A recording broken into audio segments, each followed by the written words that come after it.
Donc, OpenC2, sur Slack, je suis Snowy Hall. C'est le surnom que mes collègues américains m'ont donné. Je suis dans le USA Threat Team chez Trend Micro. Je suis chercheur, mais je vis à Montréal. Il n'y a pas de... C'est North America, mais le nom du team, c'est USA. OK? Donc, en résumé, c'est quoi OpenC2? C'est un framework, un standard qu'on fait sous Oasis. Donc, moi, je représente Trend chez Oasis. Sur ce board-là, on a des gens, ça vient de la NSC qui nous a amené ça. Maintenant, ça a été transféré à Oasis. Il y a des gens de Symantec, des gens de McAfee, et ainsi de suite. Vous allez voir un petit site, une petite démo pour générer des messages JSON qui est fait par un de mes collègues de Symantec, vraiment super bon. Le gars et son site sont vraiment géniaux. Des fois, on collabore ensemble. Il y a plein de gens qui me disent « Ah, c'est bizarre que vous collaborez avec les gens de Symantec ou de McAfee. » Les chercheurs, oui, on collabore. OK? Parce qu'on a un ennemi commun. Donc, c'est ça. Il y a plein de standards que chacun des vendeurs va créer. McAfee ont OpenDXL, Trend Micro, ils ont CTD, puis les autres, ils ont leur propre API. Fait que quand tu veux bloquer une IP ou tu veux bloquer un URL d'un command and control que tu viens de trouver, ben, tu es obligé de te loguer dans 18 consoles pour pouvoir faire ça. Ou si tu as bien du budget, tu t'as acheté un SOAR, qui est un Security Orchestration and Automation and Response, okay, comme CyberSponse ou Swimlane ou d'autres, Modisto. Mais j'en ai pas vu beaucoup au Canada. Aux États-Unis, les grandes entreprises, ils se sont achetés des SOAR comme tels. Donc, OpenC2, c'est en réponse à ça. Le département de la Défense américaine, puis la NSA, pousse beaucoup pour qu'on sorte le standard d'ici 6 mois. Okay? La raison pour laquelle j'ai suggéré d'avoir ce talk-là ici, c'est pour vous familiariser avec ça, parce que je crois que quand ça va sortir, vous allez commencer à mettre ça dans vos appels d'offres d'ici 1 an à 2 ans. Les grandes entreprises, comme ceux qui sont sur le board, comme Bank of America, puis AT&T et même la Défense l'ont dit, nous autres, on va exiger que les produits des vendors soient OpenC2. Parce que quand ils vont, avec l'orchestrateur, quand ils vont dire « je veux bloquer telle URL », ils veulent que tous les actuateurs qui peuvent faire l'action bloquer sur un URL le fassent en même temps. Okay? Donc, dans le fond, c'est un standard ou un framework qui va être vendor agnostique. Donc, ah oui, c'est vrai, le légal m'a demandé de dire ça. Tout ce que je dis, c'est juste mon opinion, ce n'est pas celui de Trend Micro ou de Oasis. OK.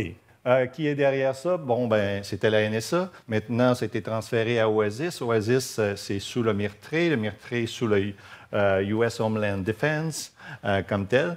Et sont ceux qui sont derrière tous les grands standards comme Styx, Taxi et bien d'autres. Même des standards pour contrôler votre balayeuse, puis des choses du genre. Donc, c'est Oasis. Nous, on est membre d'Oasis, puis moi, je suis un des 3 représentants de Trend Micro sur Oasis. Donc, je m'occupe de Styx, Taxi et OpenC2.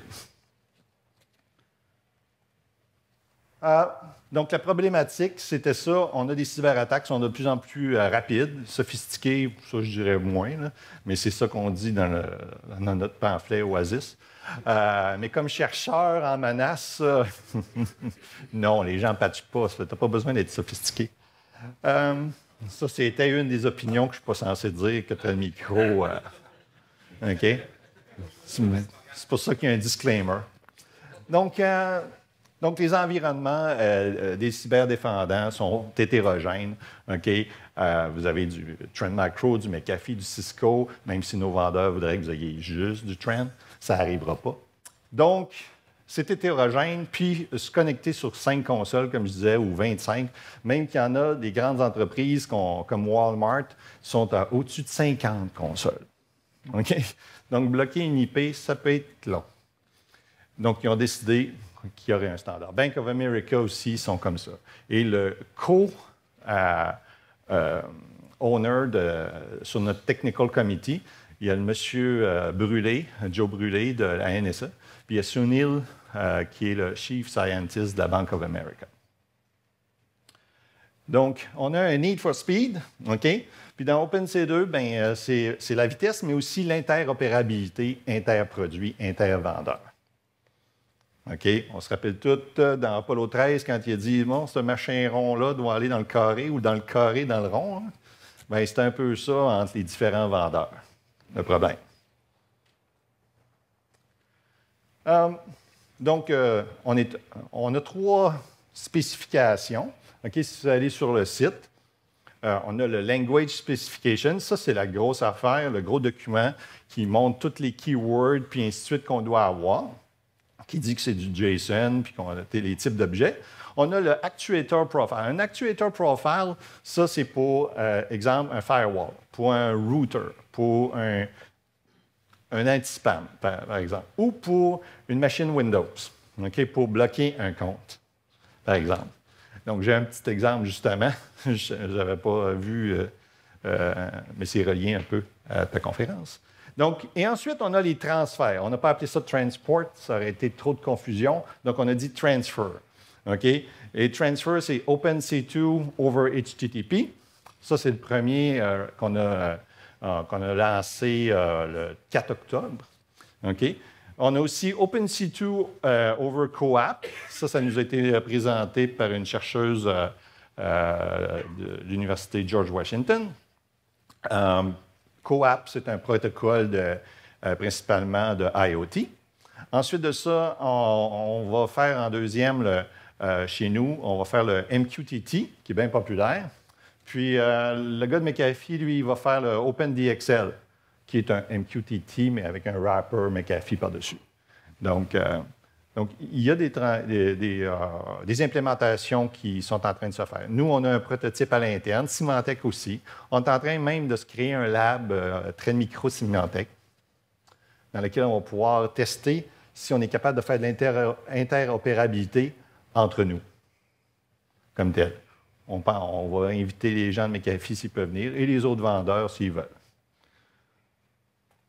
Donc, la terminologie, je ne les ai pas traduits en français. On n'a pas encore de version française, puis je ne pense pas qu'on va avoir de version française du standard.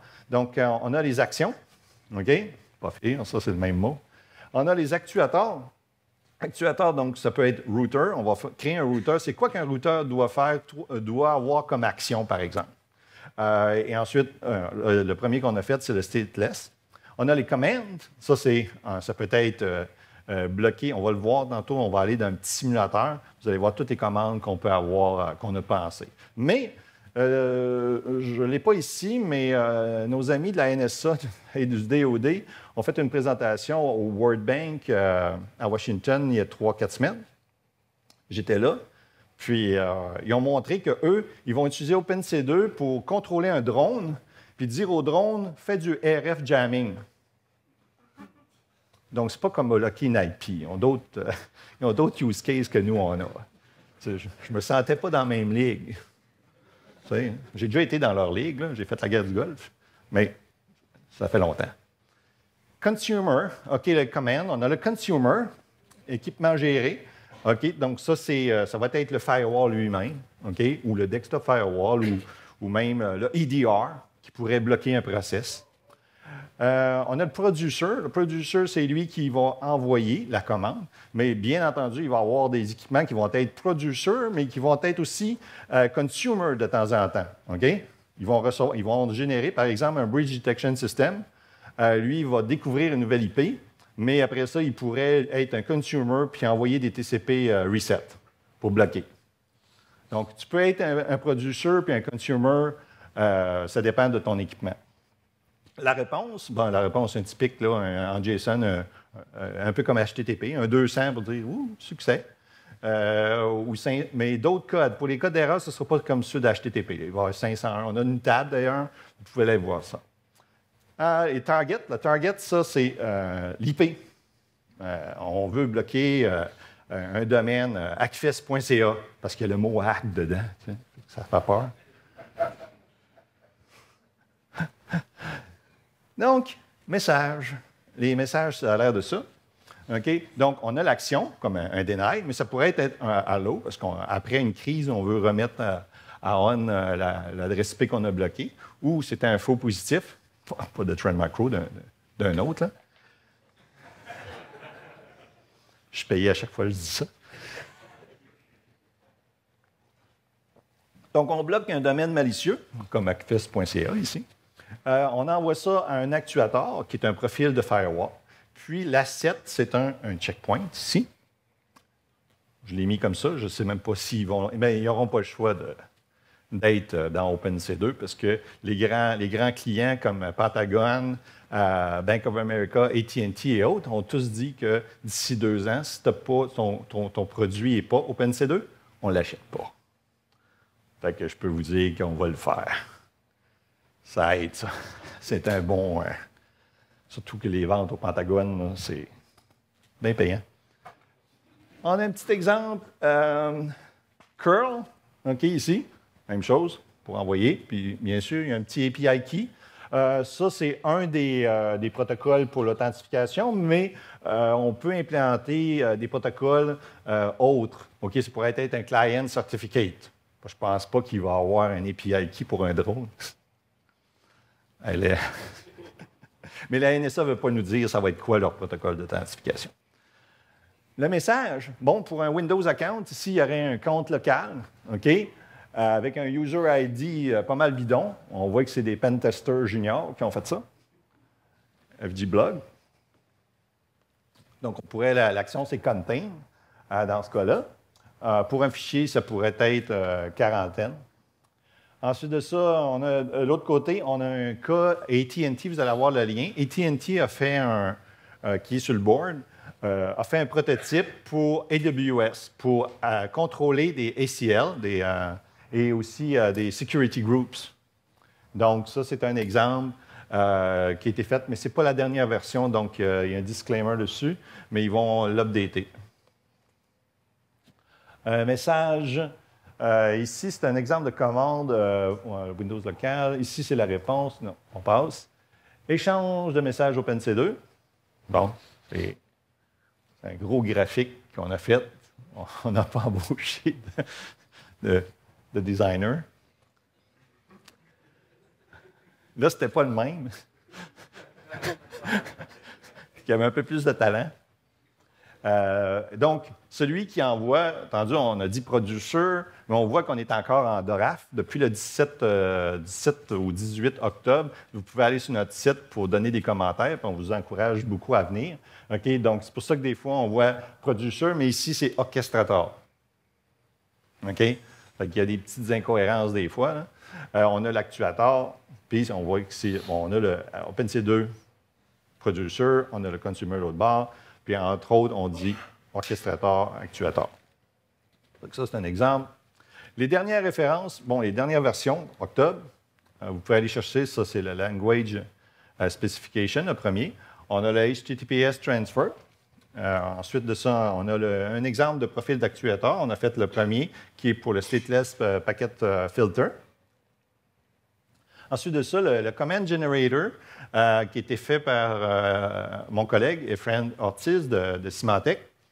Vous avez aussi le code source qui est disponible. Puis on va y aller, on va aller générer des petits messages. Ensuite, nos collègues de AT&T sur le board, ils ont créé une librairie à la demande de Oasis. Donc, vous pouvez aller voir, il y en a une version en Python, puis une version en Java. Puis ensuite, il y a toute la description pour les network ACL, puis les groupes en AWS, leurs prototypes. Les questions fréquentes qu'on a, c'est la peur d'automatiser. Il y a des gens qui vont dire « Ah non, on ne pourra pas automatiser la réponse. » D'un coup qu'on bloque quelque chose de... Bon, avant qu'on envoie la commande de bloquer, il pourrait avoir la commande monitor ou log. Hein? Donc, si ton orchestrateur n'a pas un haut niveau de confiance sur la détection, il ne va pas envoyer une commande de deny. OK? Mais s'il y a un haut niveau de confiance de 90 et plus, puis que tu as fait un threshold sur 90 là, il va envoyer la commande de deny. Puis, je tiens à rappeler aux gens qu'on a des systèmes automatiques que vous avez tous dans vos entreprises qui font ça déjà. Ça s'appelle des anti-spams. Les anti-spams prennent des décisions sur des règles heuristiques et autres mathématiques depuis des années, puis ils bloquent automatiquement. OK? Donc, pas de panique à avoir. Je sais qu'on est bien, on aime ça faire des moratoires à Québec. J'ai déjà travaillé à Québec. Puis on avait fait un moratoire sur le Wi-Fi dans le réseau de la santé. C'était méchant, le Wi-Fi. Après, ensuite, on avait fait même un moratoire sur le Windows 2000. OK? Donc, il y a toujours des gens qui ont peur d'avoir peur. Donc, je vous dirais d'y aller mollo là-dessus, puis pas de les écouter. Quand OpenC2 sera officiel, on croit qu'il va y avoir plein de fournisseurs qui vont se garrocher dessus pour le faire, parce qu'ils n'auront pas le choix, ils vont avoir la pression des appels d'offres. Donc, on vous recommande fortement de rajouter ça dans vos... attendez un an encore, là. Mettez ça optionnel, parce que vous allez avoir personne de compliant. Mettez ça optionnel, puis dans 3-4 ans, vous pourrez mettre ça obligatoire. Et à ce moment-là, vous allez avoir une flotte plus facile à gérer. Est-ce que les fournisseurs SOAR seront rendus inutiles? Non. Parce que la majorité des fonctions des SOAR vendors se fait en amont, en niveau d'enrichissement de l'intelligence, enrichissement, vérification si c'est un faux positif ou pas. Donc, générer des dashboards pour le CIO, ouvrir des billets dans le système de billetterie. Okay? Ça, c'est les principaux use cases qui sont... on a des métriques sur ces vendeurs-là. On est partenaire avec quelques-uns. C'est ça qu'ils nous ont dit qu'ils font le plus. Arriver à faire le deny, à faire le blocage, oui, ils ont 200 connecteurs avec 200 produits, mais ça, c'est quelque chose qu'ils font en dernier recours. Donc, on va juste leur enlever cette partie-là, dans le fond. OK? Donc, ce n'est pas la fin des SOAR. Ils sont encore très utiles. Je n'ai pas d'action dans une compagnie de SOAR. OK? Puis, on n'en fait pas chez Trend, pour l'instant. On s'étend toujours. On a dit qu'on ne ferait pas de SIM, mais on a un SIM. Mais un Next Generation, ça. Ça, c'est meilleur quand c'est Next Generation. Ça font beaucoup... J'espère que ce n'est pas enregistré, ça. Ils ne comprennent pas le français, anyway. En conclusion, même le bureau de Paris ne comprend pas le québécois, donc c'est correct. Je vous conseille vraiment d'y jeter un coup d'œil. Okay? Demandez aux fournisseurs s'ils ont OpenC2 sur leur roadmap. Okay? On déteste de notre bord à recevoir ces questions-là, mais je vous le conseille pareil. Puis, c'est ça. Donc, on est à la recherche de réviseurs. Vous pouvez aller sur notre site. C'est tous les liens. Je vais envoyer le PowerPoint aux gens du Hackfest. Vous allez pouvoir aller sur les liens.